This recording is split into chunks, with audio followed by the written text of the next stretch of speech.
wabillah walhamdulillah wa khairu asma'ilillah. Asyhadu an la ilaha illallah wahdahu la syarika lah wa asyhadu anna Muhammadan abduhu wa rasuluh. Allahumma salli ala sayyidina Muhammad wa ali sayyidina Muhammad wa taqabbal wa syafa' fi ummati wa darajatah.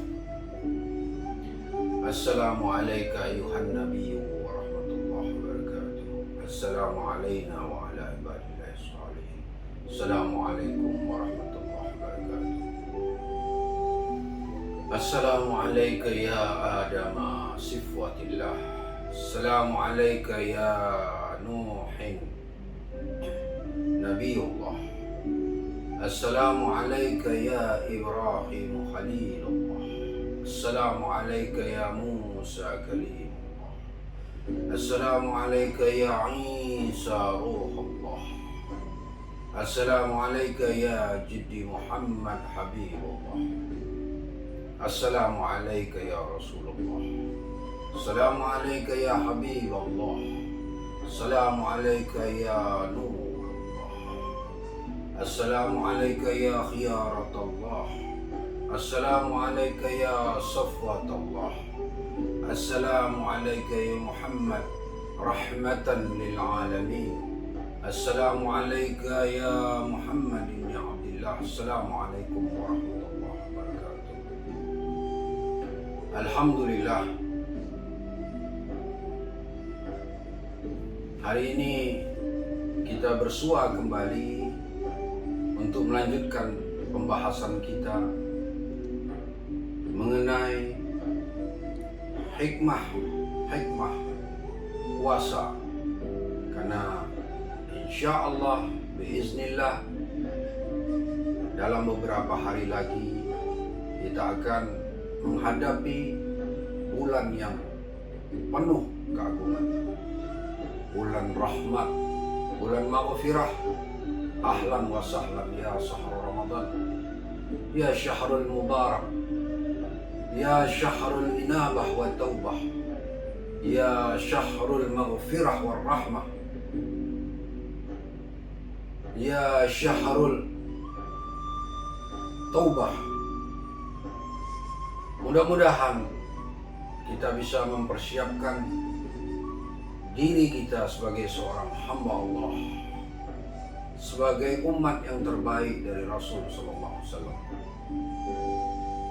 Karena tanpa persiapan diri, tanpa pengetahuan tentang apa itu hikmah-hikmah di balik puasa Ramadan, selain yang sudah ditetapkan oleh Allah, kewajiban berpuasa selama 30 hari, yang sudah diajarkan oleh baginda Rasul SAW, kita juga sepantasnya untuk mengkaji, mendengar, memahami apa saja hikmah-hikmah sebelum kita menghadapi puasa Ramadan. Karena dengan ilmu pengetahuan, pendengaran, penglihatan, persiapan diri, baik itu jasmani maupun rohani kita juga harus tahu bagaimana adab-adab puasa, hikmah-hikmah puasa, tujuan-tujuan puasa, supaya menambah keyakinan kita terhadap Allah SWT, terhadap Rasul SAW yang membimbing kita untuk melaksanakan puasa di bulan yang berkah ini. Mudah-mudahan Allah mengizinkan bagi lisan kita untuk bicara mengenai adab, hikmah, pengetahuan tentang puasa ini. Karena betapapun kita tidak mampu untuk semuanya, untuk membicarakan mengenai keagungan bulan Allah, bulan suci ini, bulan yang penuh keagungan ini. Ini hanya sedikit sebatas pengetahuan kita, pendengaran kita, dan mungkin ilmu yang kita miliki. Mari kita mulai ini dengan Bismillahirrahmanirrahim. Allahumma salli ala sayyidina Muhammad wa ala sayyidina Muhammad. A'udzubillahi minasyaitonir rajim. Bismillahirrahmanirrahim. Ya ayyuhallazina amanu kutiba alaikumusiyam kama kutiba alal ladzina min qablikum la'allakum tattaqun. Wahai orang-orang yang beriman, diwajibkan atas kalian berpuasa sebagaimana Allah telah wajibkan. Bagaimana Allah telah mewajibkan umat-umat terdahulu, nabi-nabi terdahulu untuk melaksanakan puasa itu. Itu terdapat dalam surah Al-Baqarah ayat 183. Sesungguhnya pernah diwajibkan berpuasa di bulan Ramadan ini kepada seorang dari umat terdahulu. Maka aku bertanya dengan firman Allah ini, hai orang-orang yang beriman, diwajibkan atas kamu berpuasa sebagaimana wajibkan atas orang-orang sebelum kamu. Beliau Rasul sallallahu alaihi wasallam menjawab bahwa pernah puasa di bulan Ramadan untuk umat terdahulu hanya kepada nabi, bukan kepada umatnya. Maka Allah memberikan keutamaan atas umat ini, umat Rasul sallallahu alaihi wasallam, umat akhir zaman, dengan memerintahkan puasa di bulan Ramadan kepada Rasulnya sallallahu alaihi wasallam, juga kepada umatnya, yaitu umat Rasul sallallahu alaihi wasallam, umat akhir zaman. Dalam satu doa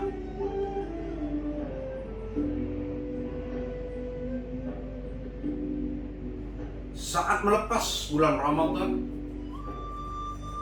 di dalam bait-bait doa itu kemudian engkau mengutamakan kami dari umat terdahulu, dan engkau memilih kami di atas agama-agama yang lain. Maka kami berpuasa di siang harinya karena perintahmu ya Allah, dan sholat di malam harinya karena pertolonganmu, pertolongan Allah SWT. Jadi keutamaan puasa ini diriwayatkan setiap perbuatan anak Adam adalah untuk mereka, tapi puasa untukku, kata Allah, dan aku yang membalasnya.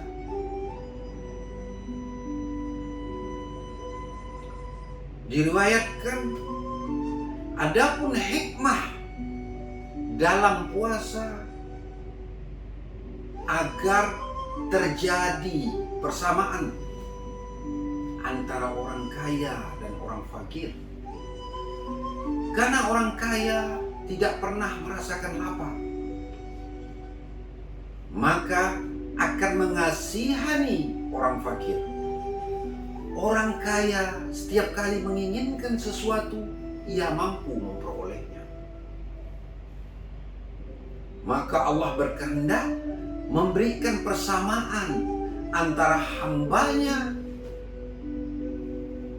yang kaya itu bisa merasakan kepedihan lapar dan rasa sakitnya, agar dapat merendahkan hatinya si orang kaya itu di hadapan orang yang lemah, orang yang fakir dan miskin, dan mengasihi orang-orang yang lapar itu.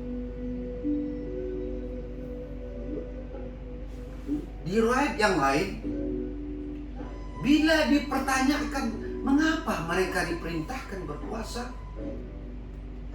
jawabnya agar mereka dapat mengetahui kepedihan, lapar, dan haus, dan memberikan petunjuk baginya atas kefakiran di akhirat kelak. Sehingga orang-orang yang berpuasa dapat khusyuk, merendahkan diri, memelas hati, dapat mengoreksi diri mereka menjadi arif, agar mengetahui dan sabar atas lapar dan haus yang dialami oleh orang-orang yang tidak mampu, yang kemudian mendapatkan pahala. Di samping itu, puasa juga dimaksudkan menekan syahwat, menjadi peringatan di dunia ini, memberi dorongan dalam menjalankan perintah, dan menjadi dalil petunjuk jalan untuk kita menuju akhirat. Kemudian mereka dapat mengetahui susahnya orang fakir miskin di dunia ini, sehingga mendorong mereka mengeluarkan kewajiban mereka pada hartanya.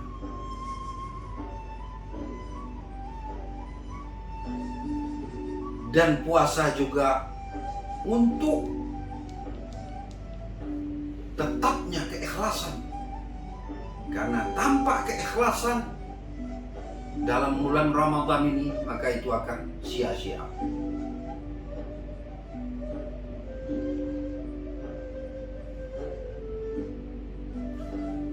Dan agar orang-orang kaya dapat merasakan pedihnya rasa lapar, sehingga mau memberi kepada orang fakir. Karena Allah mewajibkan puasa agar orang kaya dapat mengetahui pedihnya rasa lapar, sehingga ia selalu mengutamakan orang miskin. Rasul Shallallahu Alaihi Wasallam bersabda di lain keadaan, lakukanlah puasa, karena puasa dapat melunakkan ketegangan urat dan menghilangkan kesulitan. Jadi ada rasa resah, rasa tegang,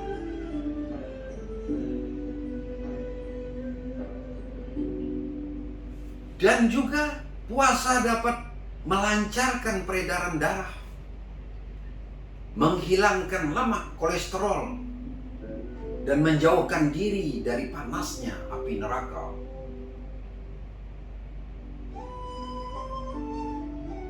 Dan Allah juga mewajibkan puasa sebagai ujian terhadap keikhlasan hambanya.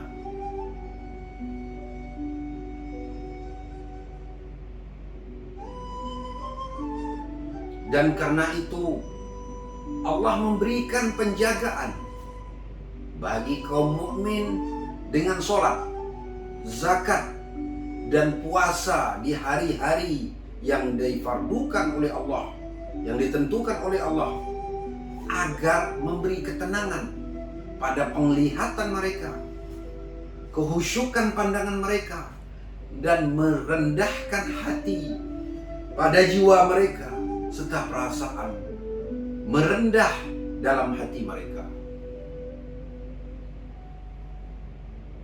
Dan di riwayat yang lain Rasul Shallallahu Alaihi Wasallam bersabda, lakukanlah puasa karena akan menjadi tameng dari api neraka. Bila engkau dapat mengupayakan agar kalian mati dalam keadaan lapar, yaitu puasa, maka lakukanlah, kata Rasul Shallallahu Alaihi Wasallam.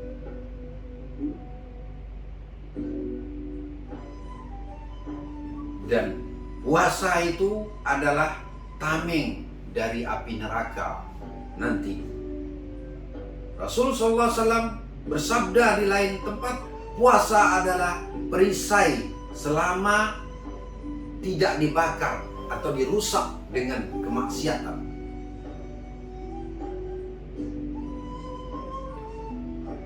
Dan segala sesuatu itu ada zakatnya, dan zakatnya tubuh adalah dengan puasa. Dan Rasul Shallallahu Alaihi Wasallam sabda, puasalah kamu, pasti kamu akan sehat, baik jasmani maupun rohani.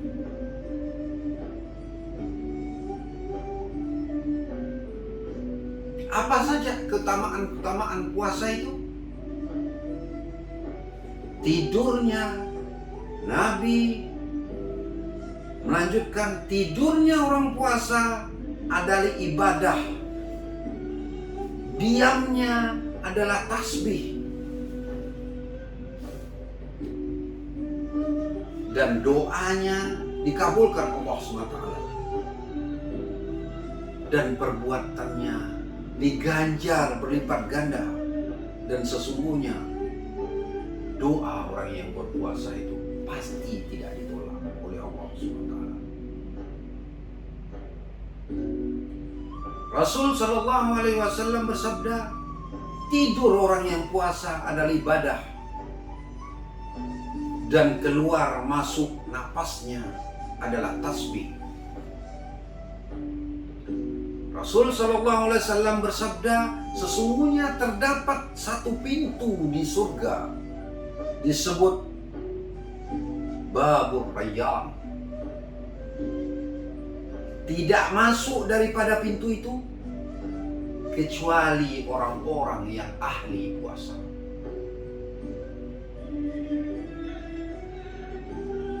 Di dalam riwayat yang lain, bila orang lain akan memasuki pintu itu, maka pintu itu tertutup kecuali orang-orang yang ahli puasa. Setiap kali orang yang berpuasa menghadiri satu majelis, suatu kaum, dan kaum itu menyuguhkan makanan kepada orang yang mau berbuka puasa itu, maka seluruh anggota tubuhnya bertasbih, dan malaikat mendoakannya dan memohon ampun untuk mereka, orang-orang yang di sekitarnya. Rasul Shallallahu Alaihi Wasallam bersabda, barang siapa yang menahan diri karena puasa dari makanan yang lezat yang disukainya, Allah akan memberikan makanan dan minuman di surga.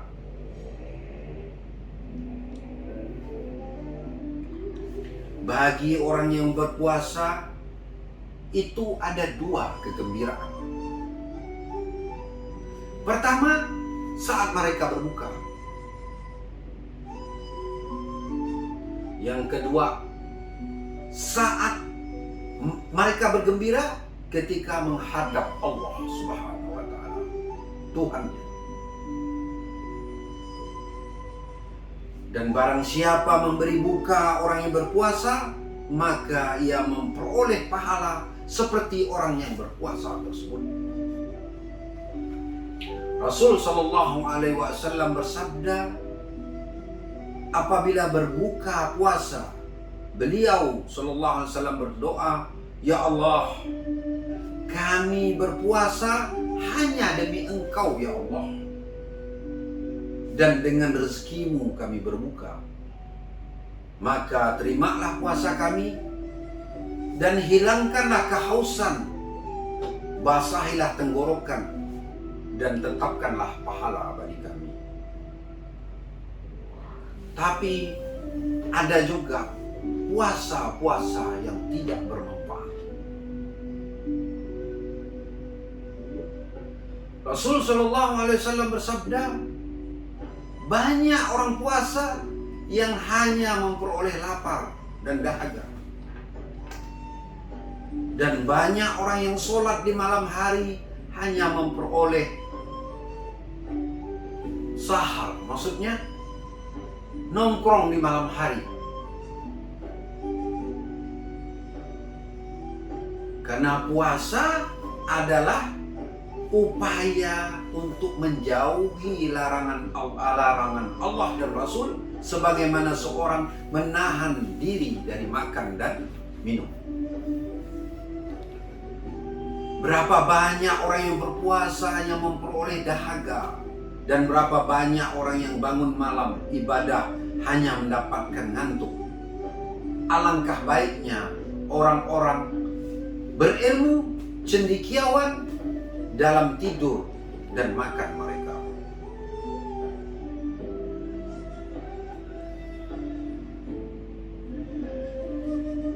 Dan dijelaskan ada berapa peringkat masalah puasa. Puasa itu selain kita menahan lapar dan haus, kita juga harus mempuasakan hati dari berpikir melakukan dosa atau maksiat. Lebih utama dari puasa perut dan makan. Puasa hati lebih baik dari puasanya lisan, dan puasanya lisan lebih baik dari puasanya perut. Di riwayat lain dikatakan puasanya tubuh adalah menahan diri dari makan dan keinginan. Karena takut dari siksa dan mengharapkan pahala dan ganjaran Allah SWT. Terus apa saja adab-adab kita berpuasa itu? Puasa adalah orang yang mencegah diri dari larangan-larangan Allah SWT, sebagaimana seorang menahan diri dari makan dan minum. Tidak ada sesuatu yang diperoleh orang yang berpuasa dari puasanya bila tidak menjaga lisannya, pendengarannya, pandangannya, dan seluruh anggota tubuh. Rasul SAW bersabda kepada Jabir, "Wahai Jabir, ini adalah bulan Ramadan. Barang siapa berpuasa di siang harinya dan menghidupkan ibadah di malam harinya, memelihara perut dan farjinya, kemaluannya, menjaga lisannya, maka dia keluar dari dosanya sebagaimana ia keluar dari bulan ini." Jabir berkata, "Ya Rasulullah, alangkah indahnya titah ini, sabdamu itu." Maka Rasul SAW menjawab kepada Jabir, "Alangkah beratnya syarat-syarat tersebut, wahai Jabir." Allah. Rasul SAW bersabda kepada Jabir, "Bila engkau berpuasa, maka puasakanlah pendengaranmu, penglihatanmu dari hal-hal yang diharamkan Allah dan Rasul, dan anggota tubuh, dan seluruh ragamu dari hal yang buruk. Tinggalkan mengganggu orang lain dan menyiksa pembantu-pembantumu. Pastikan pada dirimu adanya ketenangan dalam puasa." Wahai Jabir, berusahalah untuk selalu tenang dan diam, kecuali hanya untuk berzikir kepada Allah SWT. Wahai Jabir, wahai Jabir, jangan kau jadikan hari puasamu seperti hari-hari yang lain. Hindari pergaulan, bersenda gurau, terlalu banyak dengan istrimu, dan mencaci serta tertawa terbahak-bahak, karena sesungguhnya Allah membenci hal itu di bulan ini.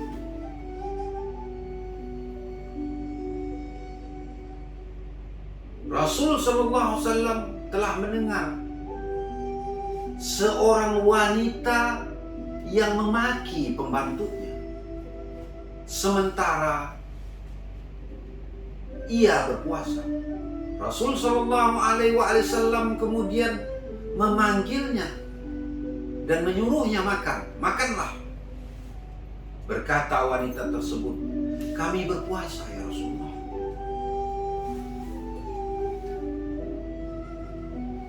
Kami berpuasa ya Rasulullah, kata wanita itu. Bagaimana mungkin engkau berpuasa wahai fulanah, tapi engkau memaki pembantu? Sesungguhnya puasa bukan saja dari makan dan minum, tetapi Allah memerintahkan sebagai upaya menjaga diri dari perkataan yang buruk dan perbuatan keji yang dapat merusak puasa. Alangkah sedikitnya orang yang berpuasa dan alangkah banyaknya orang yang menahan lapar.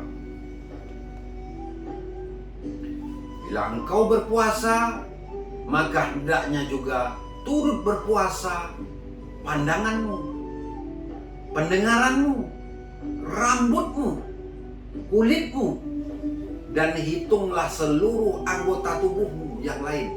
Tidak akan sama hari puasamu dengan hari-hari yang lain. Bila memasuki bulan puasa,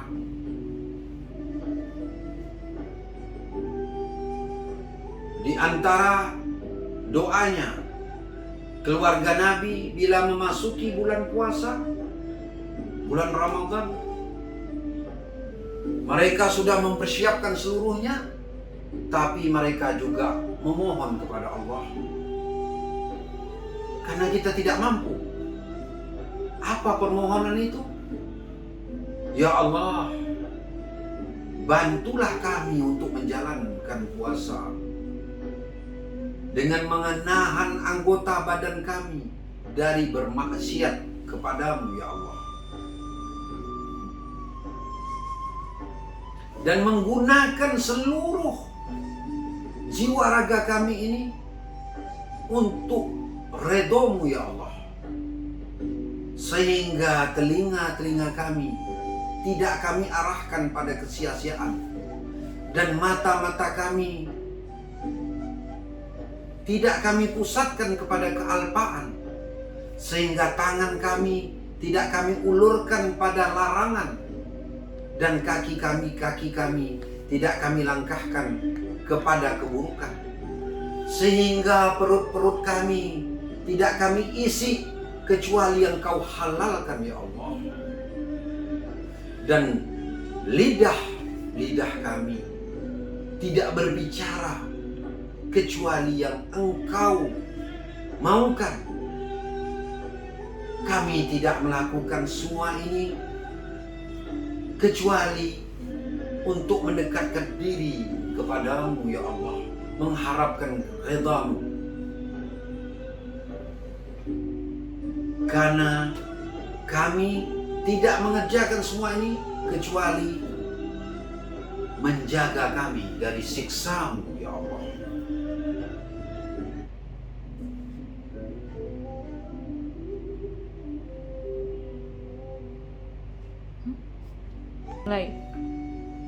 Dan di lain kesempatan Rasulullah SAW bersabda, barang siapa yang ingin melepas diri dari perasaan gelisah, maka berpuasalah di bulan Ramadan.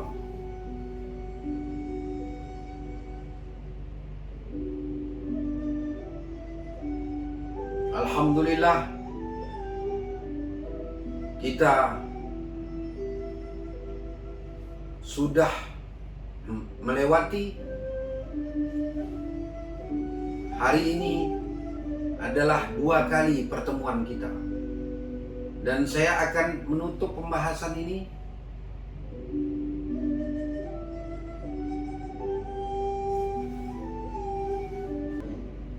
ada riwayat dari cucu Rasulullah, Sayyidina Hasan bin Sayyidina Ali bin Abi Thalib,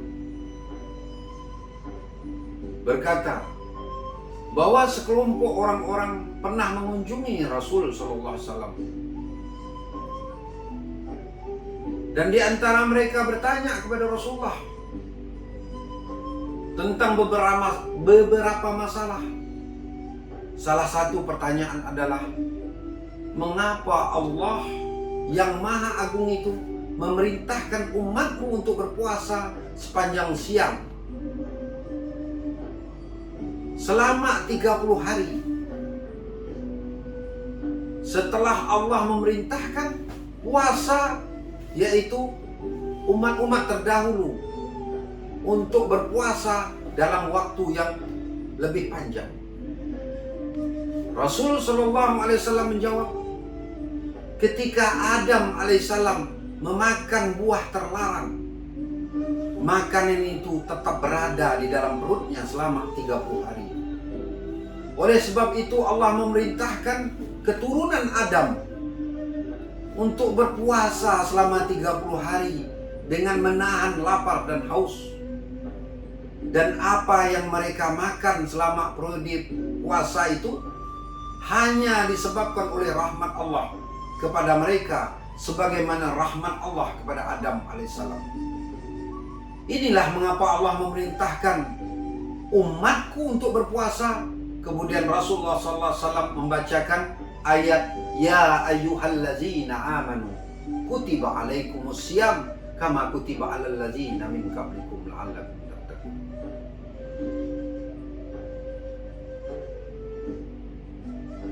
Rasul SAW menjawab, tidaklah orang-orang yang beriman itu berpuasa selama bulan Ramadan dengan tujuan hanya satu, untuk mendekatkan diri kepada Allah Subhanahu wa Ta'ala.